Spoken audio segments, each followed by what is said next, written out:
Hello friends, இந்த வீடியோவில் ஒரு வித்தியாசமான ஒரு சம்பவத்தை நம்ம பார்க்க போகிறோம். இந்தியாவோட மிக பணக்கார கிராமம், அதாவது இந்த கிராமத்தில் இருக்கக்கூடிய 80% மக்கள் மிகப்பெரிய கோடீஸ்வரர்கள். மீதம் இருக்கக்கூடியவர்கள் எல்லாமே ஆண்டு வருமானம் அப்படிங்கிறது 10 லட்சத்திற்கும் அதிகமாக சம்பாதிக்கக்கூடியவர்கள் தான். இந்த கிராமத்தில் ஏழைகளே இல்லை. இதை எப்படி இந்த கிராமத்தால் சாதிக்க முடிஞ்சுது? இதை விட முக்கியமான ஒரு விஷயம் என்ன அப்படின்னு பார்த்தீங்கன்னா, 1990 இந்த கிராம மக்கள் எல்லாமே பரம ஏழைகளாக இருந்தாங்க. வாழ்வாதாரத்தை இழந்துட்டாங்க. விவசாயத்துக்கு தண்ணி கிடைக்கல இந்த கிராமத்துக்கு. இதனால் எல்லாருமே மற்ற கிராமங்களை மாதிரியே வேலை தேடி நகர்ப்புறத்துக்கு போக ஆரம்பித்தாங்க. ஆனால் இன்றைக்கி அந்த கிராமத்திலேருந்து யாருமே வேறு ஊர்கள்லேயோ நகர்ப்புறத்துலேயோ வேலை தேடி போகிறதே இல்லை.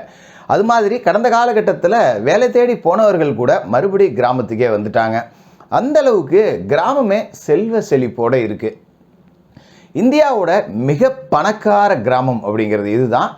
மற்ற கிராமங்களோட ஒப்பிடும்போது இந்தியாவோட சராசரி வருவாயில் முதல் 10 இடங்களில் இருக்கக்கூடிய கிராமங்களை விட இந்த கிராமத்தோட தனிநபர் வருவாய் அப்படிங்கிறது 20 விழுக்காடு கூட. அப்படி இந்த கிராம மக்கள் இந்த 20 வருடத்தில் எப்படி சாதிச்சாங்க? 1990 சாப்பாட்டுக்கே வழி இல்லாத இந்த கிராம மக்களை பற்றி 2020 அதாவது 30 வருடத்துக்குள்ள பிரதமர் மோடி அவர்களே மான் கி பாத் உரையில் இந்த கிராமத்தை சிலாகிச்சு பாராட்டியிருக்காரு. இந்த கிராமத்தில் இருக்கக்கூடிய அத்தனை பேருமே கோடீஸ்வரர்கள் தான். எப்படி சாதிக்க முடிஞ்சுது? இந்தியாவோட பணக்கார கிராமத்தை பற்றி தான் இந்த வீடியோவில் நாம் பார்க்க போகிறோம்.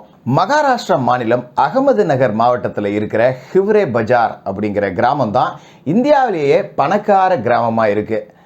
எப்படி இதை இவங்களால் சாதிக்க முடிஞ்சுது? சாதாரணமாக கிராமம் அப்படின்னு பார்த்தீங்கன்னா விவசாய பணிகள் அப்படிங்கிறது நடந்துக்கிட்டு இருக்கும். கால்நடை வளர்ப்பு இருக்கும். ஆடு மாடு கோழி இதை வச்சு வளர்த்துக்கிட்டு இருப்பாங்க. சிலர் கோழி பண்ணைகள் வச்சுருப்பாங்க.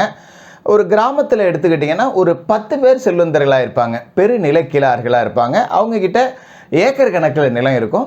மற்றவர்கள்ட்ட பார்த்தீங்கன்னா ஒரு அரை ஏக்கர் 1 ஏக்கர் அந்த மாதிரி இருக்கும். நிலமே இல்லாத ஏழை கூலி தொழிலாளர்கள் இருப்பாங்க. இவங்க இந்த செல்வந்தர்கள் கிட்ட வேலை பார்ப்பாங்க. விவசாய கூலி வேலை அப்படிங்கிறதான் பார்ப்பாங்க. அரை வயிற்றுக்கும் கால் வயிற்றுக்கும் கஞ்சி குடிச்சிட்டு ஏதோ அவங்களோட வாழ்க்கை அப்படிங்கிறது ஓடிக்கிட்டு இருக்கும்.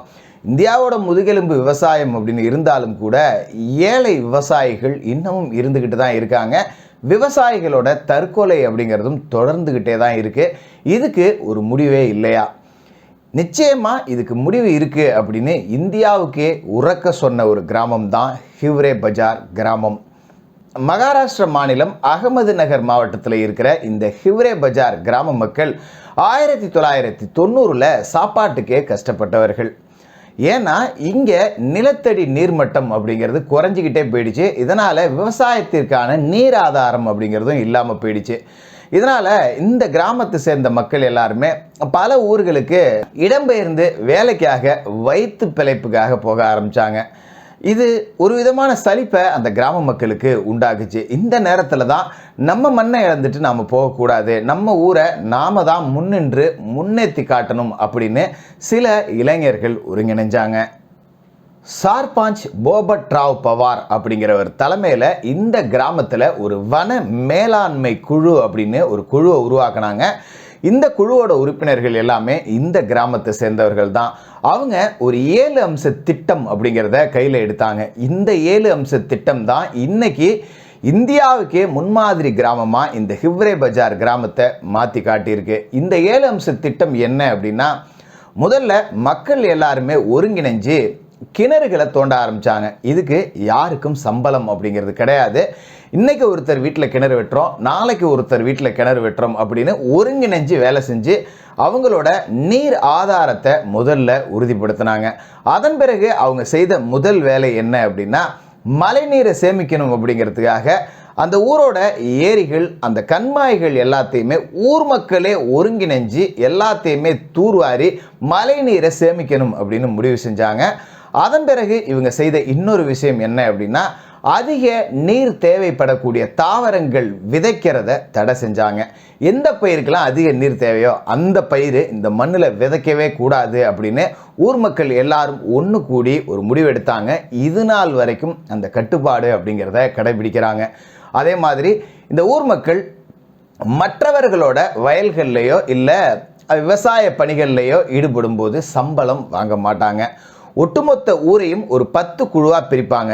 இந்த ஊரோட மொத்த மக்கள் தொகையே 1250 தான். இதில் முதியவர்கள் சிறுவர்களை தவிர்த்து திடகாத்திரமான உடல்நிலையில் இருக்கக்கூடியவர்களை 10 குழுவாக பிரித்தாங்க. இந்த 10 குழுவினரும் ஒவ்வொருத்தர் வீட்டில் போய் விவசாய வேலைகள் அப்படிங்கிறத செய்வாங்க. இன்றைக்கி இவங்க வீட்டில் வேலை செய்யணும், நாளைக்கு அவங்க உங்கள் வீட்டில் வேலை செய்வாங்க. யாருக்கும் எதுக்குமே சம்பளம் அப்படிங்கிறது கிடையாது. உன் வீட்டுக்கு நான் வேலைக்கு வந்தால் என் வீட்டுக்கு நீ வேலைக்கு வரணும், எந்த வேலையாக இருந்தாலும் ஒற்றுமையாக செய்வோம் அப்படின்னு முடிவெடுத்தாங்க. அது மாதிரி கால்நடை வளர்ப்புக்காக இவங்க ஒரு முக்கியமான திட்டத்தை போட்டாங்க. கால்நடைகளுக்கான அந்த பயிர்கள், அந்த தீவனம் எல்லாமே போர் போட்டு வைப்பாங்க. வைக்கோல், இந்த கோதுமை விளையக்கூடிய வைக்கோல், தட்டைகள், மாட்டு தீவனங்கள், இது எல்லாத்தையுமே ஊருக்கு சொந்தமான ஒரு பொது இடத்துல தான் சேமித்து வைக்க தொடங்கினாங்க. எந்த வீட்டை சேர்ந்தவர்கள் என்றாலும் அந்த தீவன கிடங்குல போய் தங்களோட ஆடு மாடு கோழிகளுக்கு வேணுமான தீவனத்தை எடுத்துக்கலாம். இதுக்கும் காசு கிடையாது. எல்லாரோட நிலத்தில் விளையக்கூடிய தீவனங்கள் எல்லாம் ஒரே இடத்துக்கு தான் வரணும். யார் வேணாலும் அதுலேருந்து எவ்வளோ வேணாலும் எடுத்துக்கலாம். இது எல்லாமே பொது தான். இதை கண்காணிக்கிறதுக்காக ஒரு குழு அப்படிங்கிறது அமைச்சாங்க. அப்போ விவசாயத்திற்கு கூலி ஆட்கள் தேவையில்லை. நம்மளே முதலாளி, நம்மளே தொழிலாளி. அது மாதிரி கால்நடைகளுக்கு எந்த ரூபத்திலும் தீவன பஞ்சம் அப்படிங்கிறது வரவே வராது. இதனால் கால்நடைகளோட இனப்பெருக்கம் அப்படிங்கிறதும் நல்லபடியாகவே இருந்தது. பணம் ஒரு பக்கம் கொட்ட ஆரம்பிச்சுது. அதன் பிறகு ஊருக்கு சொந்தமாக இவர்களாலேயே ஒரு நிதிக்குழு தொடங்கப்பட்டு எல்லோரும் பணத்தை அதில் சேமிக்க ஆரம்பித்தாங்க. யாருக்கு என்ன தேவை அப்படின்னாலும் அதிலிருந்து பணத்தை வாங்கிக்கலாம். இந்த பணத்திற்கான வட்டி அப்படிங்கிறது கிடையவே கிடையாது. குறிப்பிட்ட காலத்திற்குள்ள அந்த பணத்தை திருப்பி கொடுத்துடணும். இது மட்டும்தான் விதிமுறை அப்படிங்கிறத வச்சு இந்த கிராமத்தை உருவாக்குனாங்க. இப்படி தங்களுக்கு தாங்களே கட்டுப்பாடுகளை விதிச்சுக்கிட்டு அந்த கட்டுப்பாடுகளை முறையாக கடைபிடிச்சதோட விளைவு தான் இந்த கிராமம் இன்னைக்கு இந்தியாவிலேயே மிகப்பெரிய பணக்கார கிராமமாக உருவாகிருக்கு. இந்த கிராமத்தோட மக்கள் தொகை 1250 தான். 305 குடும்பங்கள் இந்த கிராமத்தில் இருக்கு. இந்த 305 குடும்பங்கள்ல 180 குடும்பங்கள் கோடீஸ்வர குடும்பங்கள். அது மட்டும் இல்லாமல் 50 குடும்பங்கள் ஆண்டு வருமானம் அப்படிங்கிறது 10 லட்சத்திற்கும் அதிகமாக ஈட்டக்கூடியவர்கள். மீதி இருக்கக்கூடிய குடும்பங்களும் லட்சக்கணக்கில் ஆண்டு வருமானம் ஈட்டக்கூடியவர்கள் தான். யாருமே ஏழை அப்படின்னு கிடையவே கிடையாது. சொந்த தேவைக்காக ஒரு நிதிக்குழுவை உருவாக்கி அதுலேருந்து கடன் வாங்கலாம் அப்படின்னு உருவாக்கி இருந்தாங்க இல்லையா. இன்னைக்கு அந்த நிதிக்குழுவிலேருந்து கடன் வாங்க வேண்டிய சூழலில் ஒருத்தர் கூட அந்த கிராமத்தில் இல்லை. அந்த நிதிக்குழுவில் அதிகபட்ச தொகை அப்படிங்கிறது வைக்கப்பட்டுக்கிட்டே இருக்கு. தங்களோட சொந்த முயற்சியாலேயே கிராமத்தையே உருவாக்கி இன்னைக்கு அந்த கிராமத்தையே இந்தியாவுக்கே முன்மாநிலமான ஒரு கிராமமாக மாற்றியிருக்காங்க. இவங்களோட இந்த யோசனைகளை பார்த்து, இவங்களோட இந்த ஒற்றுமைகளை பார்த்து பக்கத்தில் இருக்கக்கூடிய கிராம மக்கள் எல்லாமே இவங்க கிட்ட விவசாயம் சார்ந்த விஷயங்களை கேட்டு தெரிஞ்சுக்கிறாங்க. இவங்களோட வழியில் அக்கம் பக்கத்தில் இருக்கக்கூடிய பல கிராமங்கள் அப்படிங்கிறது இன்னைக்கு முன்னேற்றத்தை நோக்கி போய்கிட்டு இருக்கு. ஆனால் தமிழ்நாட்டை பொறுத்த வரைக்கும் இன்னைக்கு கிராமங்கள், விவசாய நிலங்கள் எல்லாத்துலேயுமே டாஸ்மார்க்குகள் புகுந்துருச்சு. ஒரு வயல்வெளியில் எந்த விவசாயியும் காலில் செருப்போட இறங்கவே மாட்டார். அந்த பயிரை உயிராக நேசிச்சார், தெய்வமாக வணங்கினார். இன்றைக்கெல்லாம் வயல்வெளிகளில் கூட உடைக்கப்பட்ட டாஸ்மார்க் பாட்டில்கள் தான் சிதறி கிடக்கு. யாராலும் காலில் செருப்பு இல்லாமல் இறங்க முடியாத சூழல் இருக்குது. அது மட்டும் இல்லாமல் இந்த கிராம மக்கள் மது, சூது இது எல்லாத்துக்குமே தடை விதிச்சிருக்காங்க. உங்களுக்கு மது வேண்டும் அப்படின்னா எங்கேயாவது வெளிகிராமங்களுக்கு போய் தான் வாங்கி சாப்பிடணும். சாப்பிட்டு முடிச்சுட்டு அடுத்த நாள் தான் ஊருக்கு திரும்ப முடியும். அந்த அளவுக்கு கட்டுப்பாடுகள் அப்படிங்கிறத விதிச்சிருக்காங்க. வெளியூர்காரர்கள் வந்தாலும் இந்த கிராமத்தோட கட்டுப்பாடுகளை இன்றைய வரை கடைபிடிச்சே தான் ஆகணும். இந்த கிராமத்துக்காக ஒரு காவல் நிலையம் கிடையாது, ஒரு அடிதடி வழக்குகள் வராது, எந்த விதமான சூழலும் இருக்காது. ரொம்ப அற்புதமான ஒரு கிராமத்தை உருவாக்கியிருக்காங்க.